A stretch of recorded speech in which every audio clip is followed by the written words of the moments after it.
Yes, my people. Today we must talk about ESN. Why was the Eastern Security Network formed? What really led to its creation? And why do many people in the Fulani can Southeast control you still however support they it like. today? Once they announce Pay very close attention because every minute and every second of this video matters.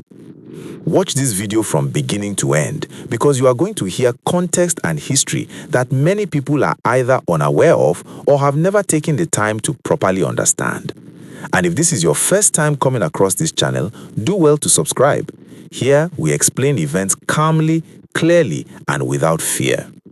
Now, let us understand something clearly. There are people who believe ESN is a terrorist organization. That is the official position of the Nigerian government, and many Nigerians share that view. However, within the Southeast, opinions are more complex. Many residents who experienced insecurity in their communities believe ESN was formed as a response to growing fear, especially in rural farming areas. Now, let us go back.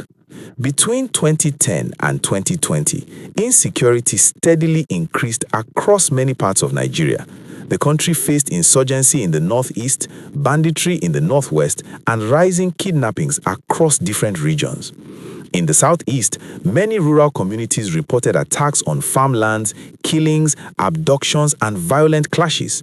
Several incidents were widely attributed by local reports to suspected armed herders operating in forested areas. These developments created fear and tension in farming communities. One of the shocking incidents happened in April 2016 in Nimbo community, Uzowani local government area of Enugu State, where dozens of residents were reportedly killed in an attack attributed by reports to suspected armed herders. That incident deeply traumatized the region and intensified calls for stronger local security arrangements. During those years, governors and political leaders often visited affected communities, offered condolences, and promised investigations. But for many residents, fear continued. Whether fair or not, a perception began to grow among sections of the population that political action was slow and insufficient. It was within this atmosphere of frustration and distrust that conversations about regional self-defense became louder. During this period, Nnamdi Kanu, leader of indigenous people of Biafra, repeatedly called for the creation of a regional security outfit to protect communities in the southeast. He argued that if other regions could establish local security structures, then the southeast should not be left behind.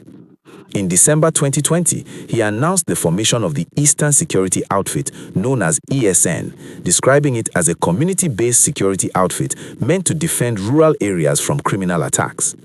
Many people in the Southeast welcomed ESN at the time, believing it would help protect villages, farmlands, and rural roads. However, the Nigerian government views IPOB as a terrorist organization and considers ESN an armed wing of that movement, allegations IPOB denies. After ESN was formed, the Southeast governors later introduced their own regional security outfit known as Ibubeagu in 2021. The timing raised serious debate. Some residents asked, why was a regional security outfit not established earlier during the peak years of reported attacks? Why did it come after ESN had already been formed? Supporters of ESN argue that it stepped in when communities felt vulnerable. Supporters of Ibubeagu argue that security must operate under lawful state authority and coordination. Critics, on the other hand, have questioned the effectiveness and direction of both approaches, and tensions between supporters of ESN and state-backed security structures have remained a source of political division in the Southeast. At the end of the day, the debate is not just about security. It is about trust. It is about leadership. It is about timing. Was ESN born out of necessity, or did it introduce a new phase of tension? And why did two different security approaches emerge at different times? My people, these are serious questions. Drop your thoughts in the comment section respectfully. If you lived in the Southeast between 2010 and 2020, tell us what you saw. Let history speak through real experiences.